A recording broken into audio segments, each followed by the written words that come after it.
Lokanam Prasiddham Devi Vishakekana Trilokka Vaishnavite Lokanam Prabhupada.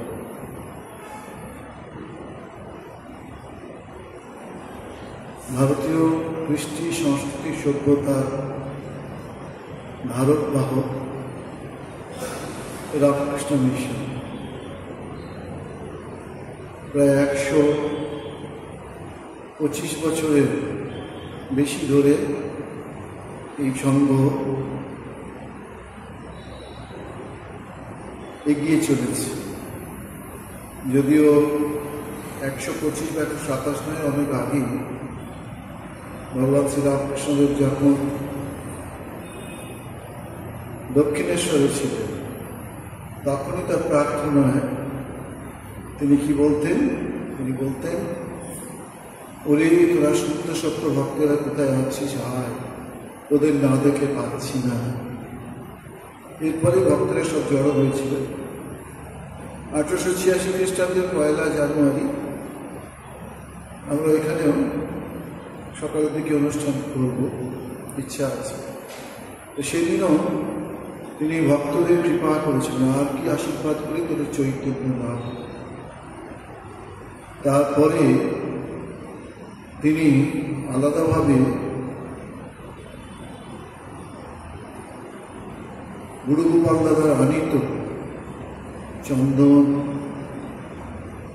রুদ্রাক্ষের মালা, গেরুয়া কাপড়, যেটা তিনি চেয়েছিলেন যে যারা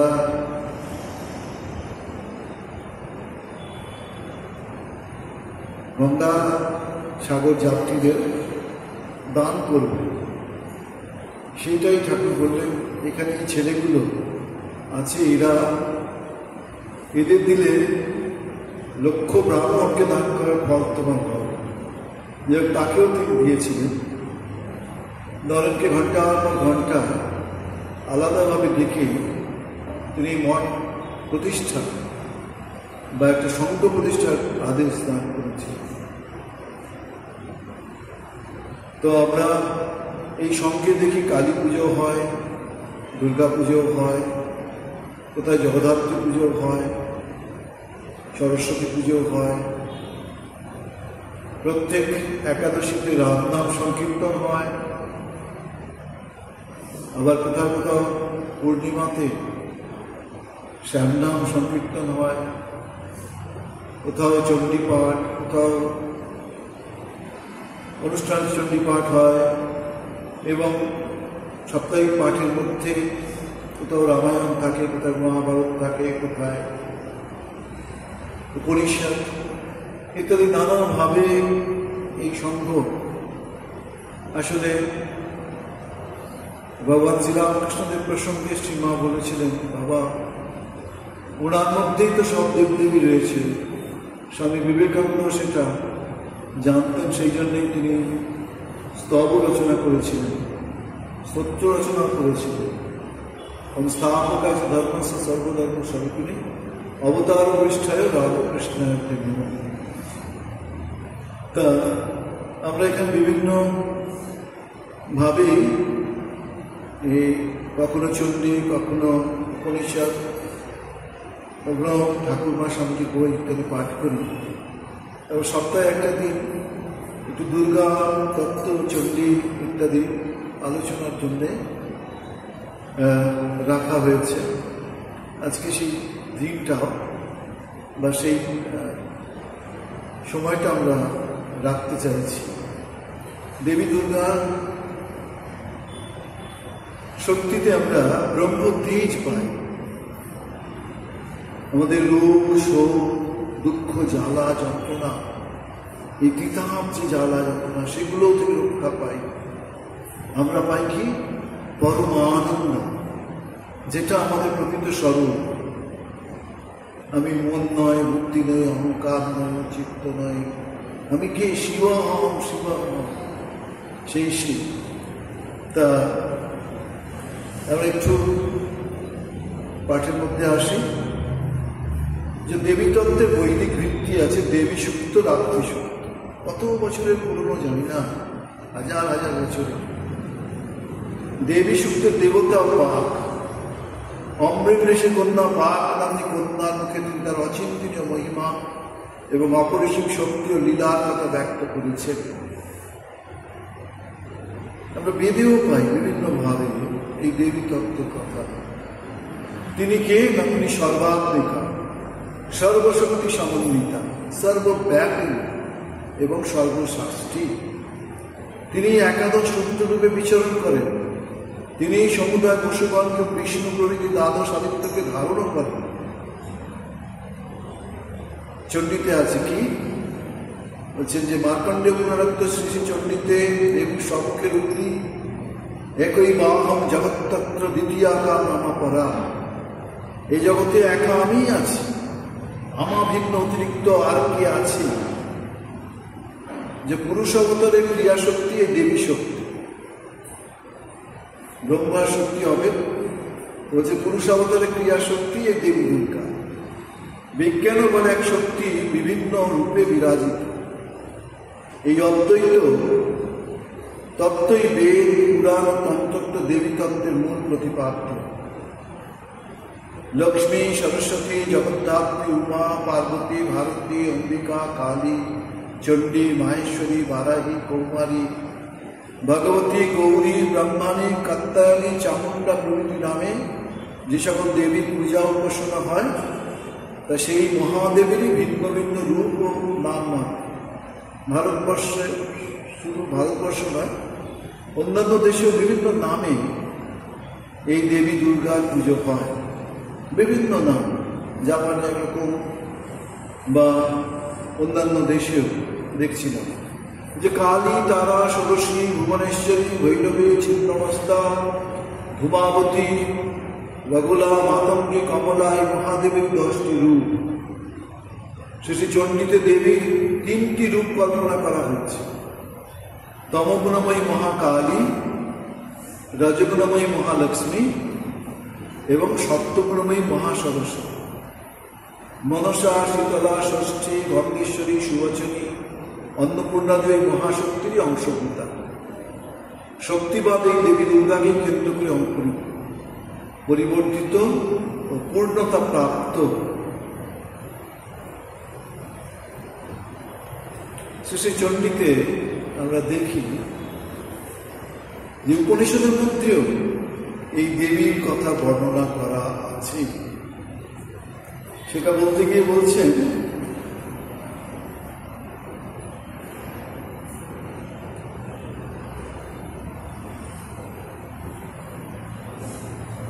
বৈদিক যুগেও শক্তি পূজা প্রচলিত ছিল। ঋগ্বেদের দেবী সূক্ত, রাত্রি সূক্ত, সামবেদীয় রাত্রি সূক্ত হইতে স্পষ্টই প্রমাণিত হয় যে বৈদিক যুগে শক্তিবাদ বাধিত বর্ধিত হইয়াছে। অষ্টমন্তাত্মক দেবী সূক্তে ঋষি ছিলেন মহর্ষি অমিনের কন্যা, অমিনের কন্যা ব্রহ্মবিদুষী বা যেটা বলছি, বা ব্রহ্মশক্তিকে স্বীয় আত্মাকে অনুভব করিয়া বলিয়াছিলেন আমি ব্রহ্মময়ী, আদ্যা দেবী ও বিশ্বেশ্বরী। ঋগ্বেদীয় রাত্রি সূক্তের মন্ত্র 10টা ছিলেন ঋষি কুশিক। ভুবনেশ্বর দেবীর মন্ত্রের ঋগ্বেদে প্রদত্ত। এতে এই দেবীর বিভিন্ন মূর্তি আছে। ঋগ্বেদে বিশ্ব দুর্গা, সিন্ধু দুর্গা, অগ্নি দুর্গা এবং অন্যান্য দেবীর উল্লেখ আছে। ব্রহ্ম শক্তি বা তৎশক্তি অবেদ এই শাক্ত সিদ্ধান্তটি সামবেদীয় কেন পরিষদ উপাখ্যানটিতে জানা যায়। ভারী সুন্দর পরিষদের এই ঘটনাটি। উপনিষদ চলতে চলতে এমন সুন্দর একটি শক্তি প্রকাশ করে যা সবাই আমরা বিস্মিত হই। দেবাসুরের সংগ্রামে ব্রহ্মশক্তি দেবরায় দ্বারাই দেবতাদের বিজয় হল। দেবতা এবং অসুরের জন্য যুদ্ধ হয়েছিল।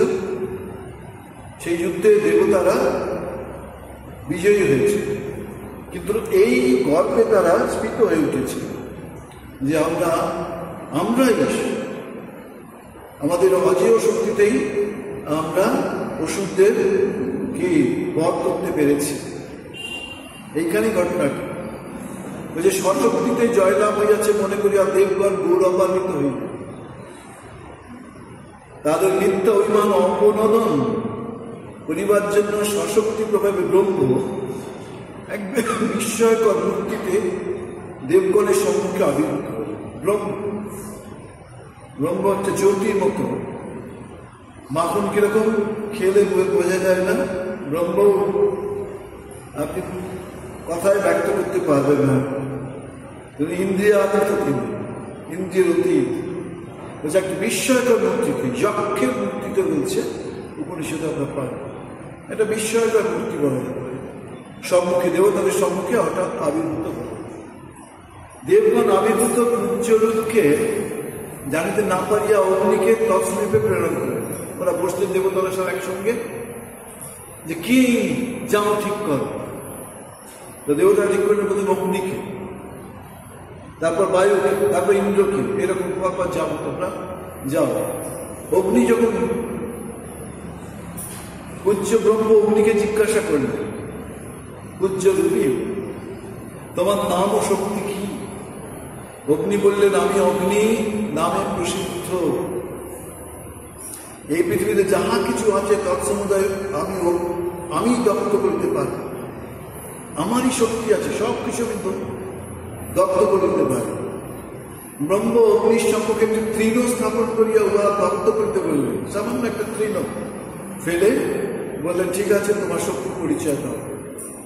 অগ্নি সর্বশক্তি প্রয়োগে তৃণখণ্ড দগ্ধ করতে অসমর্থ হয়ে অবনত মস্তকে দেবতাদের সমীপে ফিরিয়া আসিলেন। লজ্জায় পারেননি। ব্রহ্ম সমীপে বায়ু ভ্রমণ করিলে ব্রহ্ম পূর্ববৎ তার নাম ও শক্তি জিজ্ঞাসা করিয়া জানিলেন, ইনি বায়ু এবং পৃথিবীর সব কিছু উড়াইয়া দিতে বা লইতে সমর্থ। সত্যি তাই, বায়ু তো ইচ্ছা করলে সব কিছুকে উড়িয়ে নিয়ে চলে যেতে পারে, আমরা তো দেখি। ব্রহ্ম একখণ্ড তৃণ বায়ুর সম্মুখে রাখে, কিন্তু বায়ু স্বশক্তির প্রভাবে উড়াইতে অসম্মত হইয়া লজ্জিত মুখে পলায়ন করিলেন। অনন্তর ইন্দ্র ছদ্মবেশী ব্রহ্মের সঙ্গে উপস্থিত হইলে ব্রহ্ম অন্তরিত হইল। এইখানেই এইটা বিশেষ তাৎপর্যের ঘটনা। এরপরে কি, যে ইন্দ্র এসেছেন সঙ্গে সঙ্গে সেই বিশেষ শক্তি কোথায় হারিয়ে গেল। তার পরিবর্তে কি হলো? তৎপরিবর্তে আকাশের সুশোভনা উমা হৈমবতী দেবীকে ইন্দ্র দর্শন করিলেন। তার পরিবর্তে কি করলেন? আকাশে অপূর্ব বা সুশোভনা উমা হৈমবতী দেবীকে ইন্দ্র দর্শন করিলেন। দেবী তাকে জানাইলেন যে ব্রহ্মশক্তির দ্বারা দেবগণ শক্তিশালী এবং অসুর সংগ্রামে বিজয়ী। মানে সুন্দর দুটি স্তব এখানে দেখছি। এটা আরণ্যক উপনিষদে আছে। তাম অগ্নিবর্ণম তপস্যা জ্বলন্তিং বৈরচনিং কর্মফলে সুষ্টা দুর্গা দেবী শরণমহং প্রপদ্যে সুদর্শী দরশে নমঃ। আরেকটি এরকম বলে যে যজ্ঞিকা উপনিষদে দুর্গা গায়ত্রী আছে। কাত্যায়নায় বিদ্মহে কন্যাকুমারী ধীমহি তন্নো দুর্গী প্রচোদয়াৎ।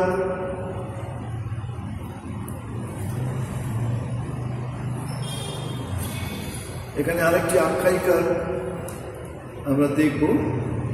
শ্রীরামচন্দ্র দুর্গা পুজো করেছে, ফল পেয়েছে,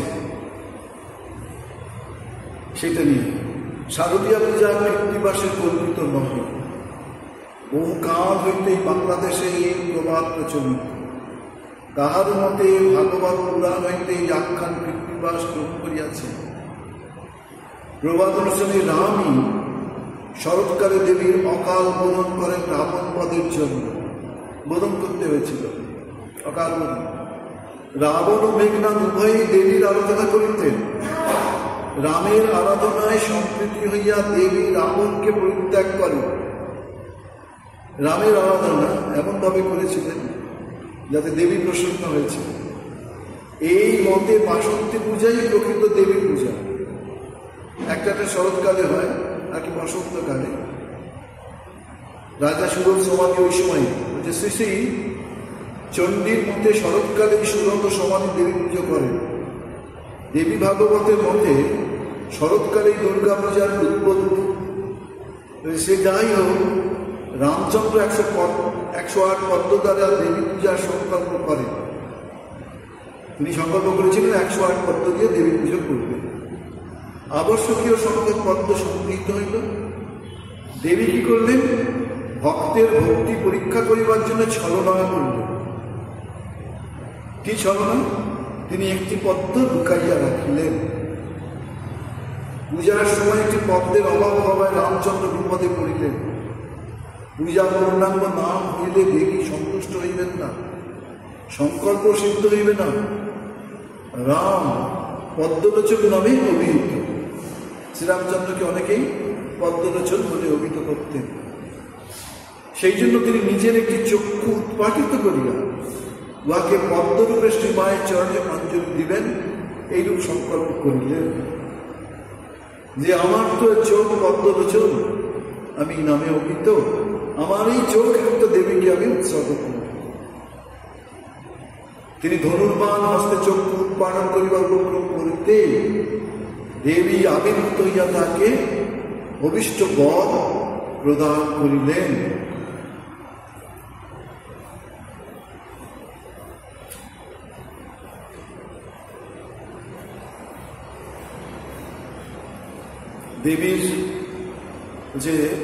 দেবীর যুদ্ধচন্ডীর একটি ধ্যান বেশ ভালো লেগেছিল, সেটা করার চেষ্টা করব।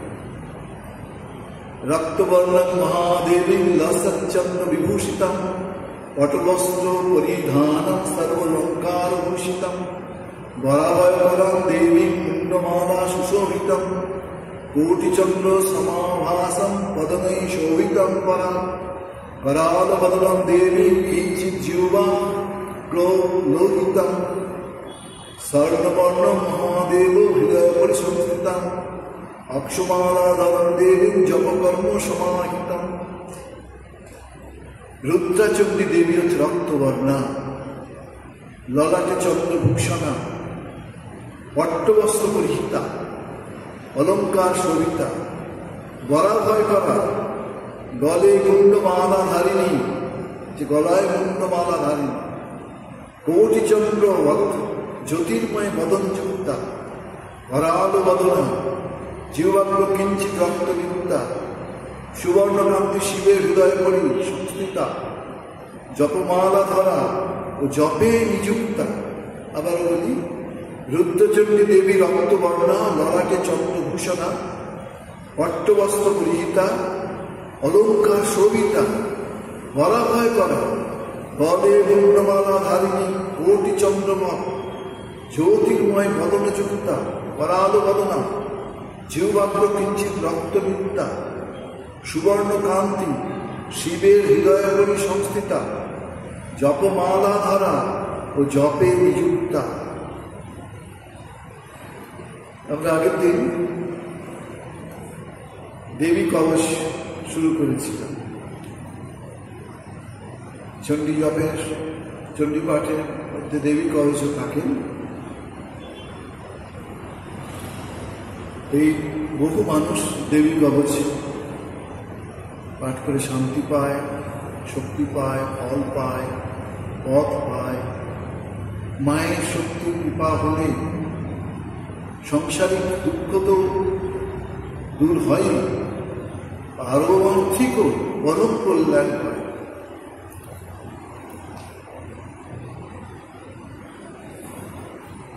বলছেন, ইন্দ্রনীলেই মহানীলেই পদ্মরাগে সুশোভনে দৃশ্যন্তের অধমারুরাধিপ্রক্রুধ সমাকুলা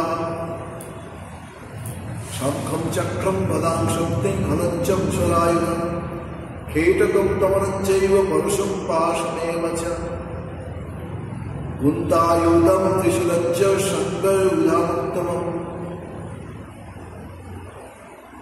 হৃত্যনাম দয়োনাশায় ভক্তানাম ভয়ায় চ ধারয়ন্তায়ুধা নিত্যম দেবানাঞ্চ হৃদয়ে নমস্তেস্তু মহারুদ্রে মহাভূর পরাক্রমে। অর্থটা এরকম যে ক্রোধকুলা রথররা দেবীগণ, ইন্দ্রনীল মহানীল ও পদ্মরাগাদি মণিধারা শোভিতা দৃষ্ট হইতেছেন। তারা শঙ্খ চক্র গলা শক্তি হল মুসলাস্ত্র খেটাম তোমার পরশ কুঠা পাশ পুস্তাত্র ত্রিশূল সাক্ষ্য এবং আরো বহু দিব্য অস্ত্র দৈত করেন দেবনাশের জন্য, ভক্তগণকে অভয় দানের জন্য এবং দেবতাগণের হিতের জন্য ধারণ করেন। হে মহাবর পরাক্রমশালিনী, হে মহারুদ্ররূপিণী, তোমাকে নমস্কার। এই সেই দেবী জন্মাষ্টমীর দিন যাকে কি আমাদের বংশ বধ করতে চেয়েছিল দেবকী। বসুদেব বলছে এটি নেই, দাদা একে ক্ষমা করো। কিন্তু কংস ক্ষমা করলেন না, তাকে ধরে পাথরে আছাড় মারবেন, মারবার চেষ্টা করলেন, হাত থেকে ফেললেন। দেবী স্বমূর্তিতে তাকে দর্শন দিলেন। সেই দেবী হচ্ছে দুর্গা দেবী। তারপরে বলছেন মহাবলে মহোৎসাহে মহাভয় বিনাশিনী ত্রাহিমাং দেবী দুষ্প্রেক্ষ শত্রুনাং ভয়বর্ধিনী। এর অর্থ হে মহাবলে, হে মহোৎসাহে, হে মহাভয় বিনাশিনী, হে দুর্নিরীক্ষা বা দুর্দশনী, হে শত্রুদিকে ভয়বর্ধিনী দেবী, আমাকে পরিত্রাণ করো। মা দুইভাবেই আমাদের সাহায্য করেন। মায়ের চিন্তা যেমন ভাবে রাজা সুরথ, রামচন্দ্র, অর্জুন, শিবাজি, রানা প্রতাপ এরা কি পার্থিব সম্পদ লাভ করেছে, যে এইসব উদ্বোধয়কামী রাজন্যবর্গ ও স্বদেশী সাধকগণ দেবী ভীষণ মুক্তি সাধনা করে পেয়েছিলেন শক্তি, ঐশ্বর্য, রাজ্য, শত্রুবন, বিজয়, স্বাধীনতা। অপরদিকে কি বৈশ্য সমাধি, রামপ্রসাদ, কমলাকান্ত, মামাখ্যাপা, রামকৃষ্ণা প্রমুখ ভাব সাধকগণ দেবীর করুণাময়ী, দয়াময়ী, সৌম্যমূর্তি সাধনা করে উপাসনা করে লাভ করেছিলেন কি প্রেম, ভক্তি, জ্ঞান, বৈরাগ্য, মহামুক্তি। প্রথমটা এই পার্থিব জগতে খুব উপকার দেবে, কিন্তু আমাদের প্রকৃত স্বরূপ ঠাকুর কি বলছেন, তুমি স্বয়ং ঈশ্বর, তোমার মধ্যে সেই শক্তি আছে। এই পার্থিব জিনিস পেলে তোমাকে হয়তো একজন দুজন্ম তুমি আবার পৃথিবীটা হয়তো ভোগ করবে, কিন্তু মহামুক্তি তোমার জীবনের উদ্দেশ্য। অবশ্য সকলের জন্য তো মহামুক্তি নয়, সবাই পায় না। অনেকে চেষ্টা করে, হাজার হাজার চেষ্টা করছে, লক্ষ লক্ষ চেষ্টা করছে, তার মধ্যে হাজার হাজারের মধ্যে কারো কারো হয়তো একটু ইচ্ছা করে, কিন্তু লক্ষ লক্ষের মধ্যে, কোটির মধ্যে কেউ হয়তো পেল। এরকম গীতায় আমরা দেখছি।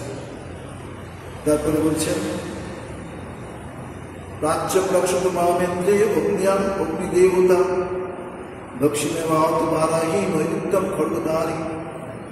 পূর্ব দিকে ঐন্দ্রিয় অগ্নিকোণে অগ্নিদেবতা আমাকে রক্ষা করে, দক্ষিণে বারাহী যমশক্তি, ওই নৈরিত্যে খড়গধারিণী নৈরিতি শক্তি আমাকে রক্ষা করুন। সব আছে ঠাকুরের লাইফে যদি আমরা পড়ি দেখব পাপ পুরুষ আর পূর্ণ পুরুষের মধ্যে লড়াই, ভয়ঙ্কর লড়াই ঠাকুর দেখতে পাচ্ছি। শেষে পাপ পুরুষ কি পরাজিত হয় প্রত্যেকের মধ্যে। এই যদি আমরা ভোরবেলায় একটু এইসব মন্ত্র একটু চ্যান্ট করি, তাহলে আমাদের মধ্যে যে পাপ পুরুষ আছে, সকলের মধ্যে ভালো মন্দ আছে, তাহলে তারা সংযত হবে, তারা আমাদের সব কাজে বাধা দিতে পারবেন না। বলছেন প্রতিচ্ছবি বারু নিরক্ষর বায়ুমিগ বাহিনী উদিচ্ছ পাত পূর্বেরি ঈশানা ধুরধারিণী। পশ্চিমে বারুণী বরুণ শক্তি, বায়ু করে মৃগ বাহিনী, বায়ু দেবতা আমাকে রক্ষা করো। উত্তরে কুবের শক্তি, ঈশান কোণে সুরধারিণী ঈশান শক্তি আমাকে রক্ষা করুন। ভাবুন একবার আমাদের পরম্পরা কি অসাধারণ, কত মহা সব ঋষিরা আমাদের ভারতবর্ষে জন্মগ্রহণ করেছেন, কত কিছু জিনিস আমাদের দিয়ে গিয়েছেন। আমরা হিন্দু ধর্মে মানুষ হচ্ছি, বিভিন্ন ধর্মেই সব আছে সত্য, কিন্তু আমরা এইসবের দিকে নজর দিচ্ছি না, যার ফলে রোগ শোক জরা মৃত্যু আমাদের গ্রাস করছে, আমাদের জীবনকে অতিষ্ঠ করে দিচ্ছে। তাকে ধরলে আমরা বহু জিনিস থেকে রক্ষা পাই, কিন্তু আমাদের চোখ খুলে আমরা ঘুমাচ্ছি, চোখ বুঝে আমরা ঘুমাচ্ছি, জ্ঞান থাকা সত্ত্বেও, যার ফলে আমাদের বহু জিনিস থেকে আমরা রক্ষা পাচ্ছি। কি বললেন তাহলে? ব্রাহ্মণী মেয়ে রাখছে অধস্তাল বৈষ্ণবী তথা এবং দশদীশ রক্ষে চামুণ্ডা সৌভাবনা বলছে উর্ধে ব্রহ্মাণী অধদেশে বৈষ্ণবী আমাকে রক্ষা করুন এবং সবার সময় চামুণ্ডা আমাকে 10 দিকে রক্ষা করুন।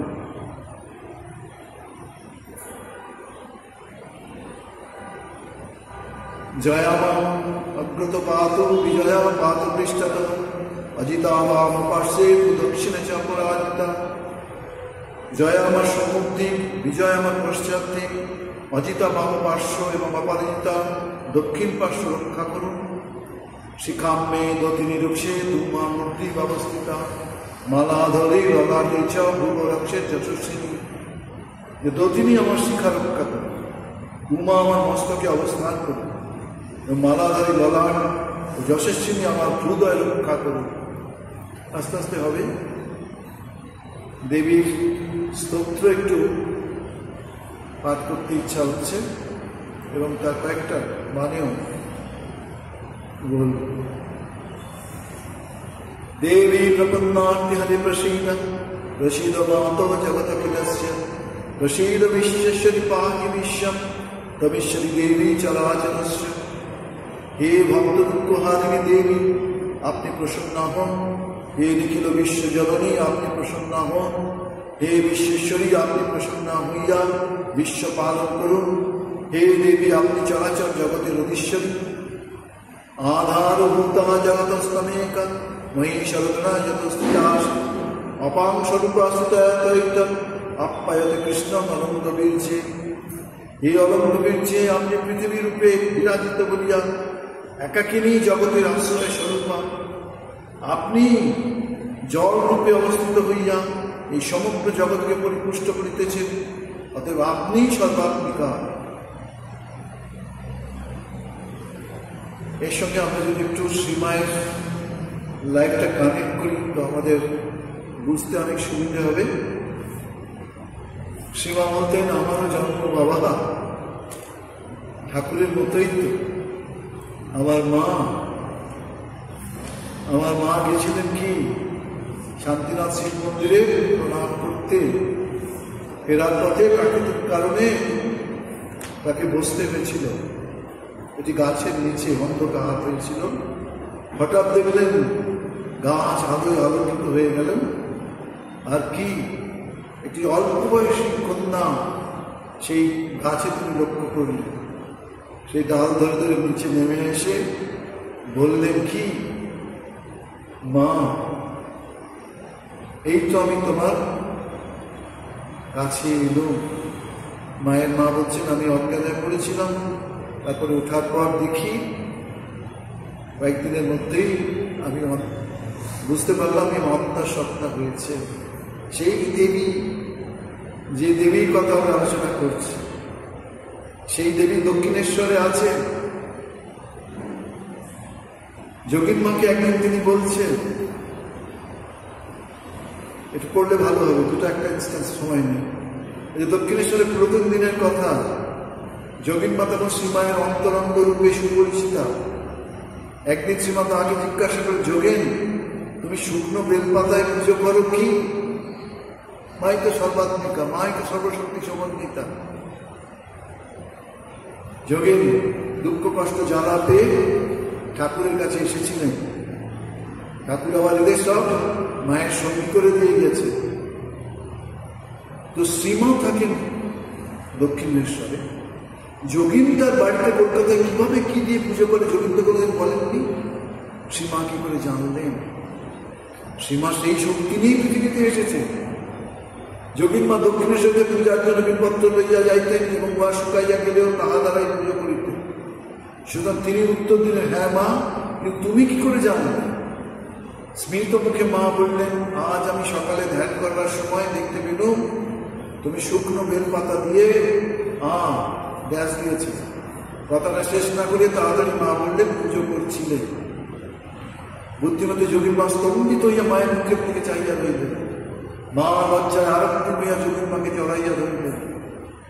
যোগীমা হঠাৎ মনে হইল যেন তার কন্যা ধনু তাকে আলিঙ্গনে আবদ্ধ করিয়াছে। তিনি এমনকি আবিষ্টার ন্যায় শ্রীমাকে বুকে ধরিয়া চুমা খাইলেন। পরে হুঁশ হইলে তার চরণ স্পর্শ করিয়া ধুলা মাথায় লইলে মা উঠিয়া নহমতের বারান্দায় গিয়ে দাঁড়াইলেন। এই শ্রীমা সারদা দেবীকেই, সারদা দেবীর প্রসঙ্গে তিনি তার ভাগিনেও হৃদয়রামকে সতর্ক করে দিতেন, দেখ হৃদে, তুই আমাকে অর্থাৎ এই শরীরে যা খুশি বলতে পারিস, কিন্তু ওর ক্ষেত্রে খুব সাবধান।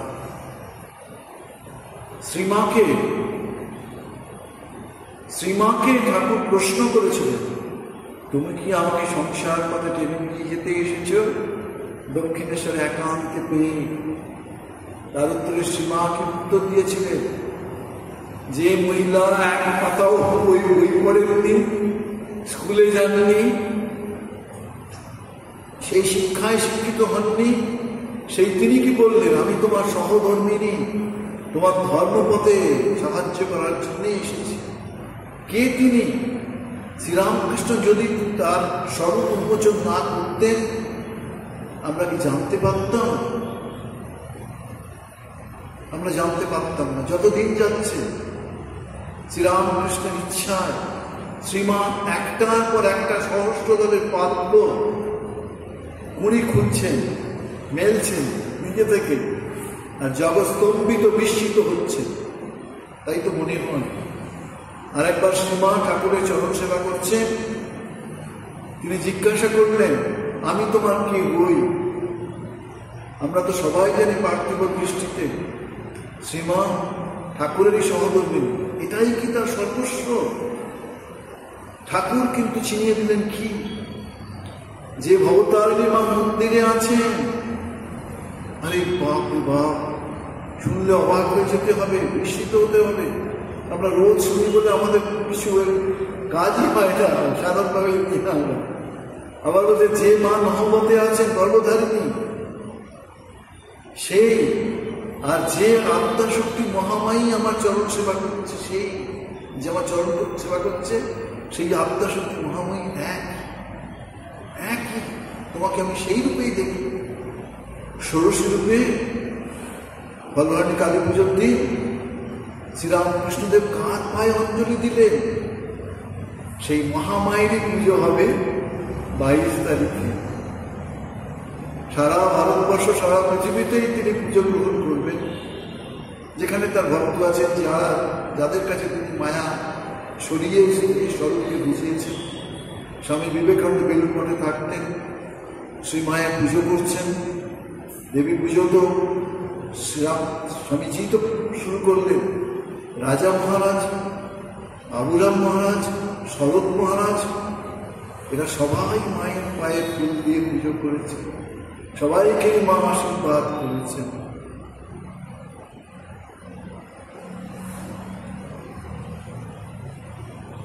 শ্রীমা আর একবার বলছেন, উপযুক্ত আধার পাইলে শ্রীমা নিজের দেবীত্ব স্পষ্টই স্বীকার করতেন। স্বামী তন্ময়ানন্দ এবং জয়পাঠে যাইয়া শ্রীমায়ের পাদ পুজো করিলেন। তার চরণ যুগল মস্তকে ধারণ করিলেন। মা বাধা দিয়া বললেন, মাথার উপর পা রাখতে নাই, কারণ ঠাকুর সেখানে থাকেন, তিনি সাক্ষাৎ ভগবান, মস্তকস্থ সহস্রদল পদ্মে বসিয়া আছে। অমনি তন্ময়ানন্দ প্রশ্ন করলেন, মা ঠাকুর যদি স্বয়ং ভগবান, তবে আপনি কে?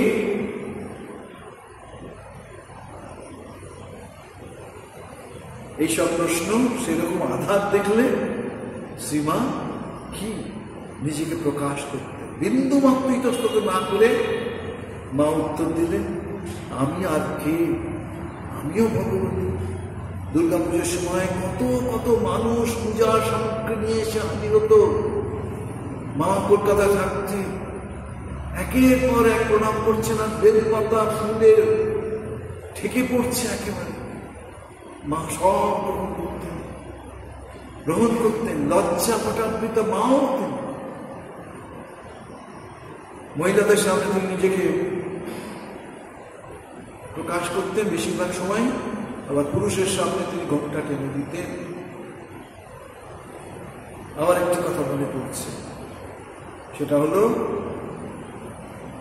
ব্রহ্মচারী বিমল, ইনি স্বামী দয়ানন্দ, কলকাতায় যে রামকৃষ্ণ মিশন সেবা প্রতিষ্ঠান আছেন, যার সৃষ্টিকর্তা বলা যেতে পারে। সৃষ্টিকর্তা বলতে এরকম বলছি যে তিনি নিজে এগিয়ে এসে করেছিলেন, কিন্তু আমরা জানি ভগবত শক্তি ছাড়া কিছু করা সম্ভব নয়। বলছে বিমল বা দয়ানন্দ উদ্বোধনে মায়ের বাড়িতে ঠাকুরের নিত্য পূজা সেবা করতেন। একদিন সম্ভবত পূজার পরে তিনি সেই মাকে প্রণাম করতে গিয়েছেন। মা কালী ও ঠাকুরের ছবি এবং নিজেকে দেখাইয়া সেই মা বললেন, এরা এক।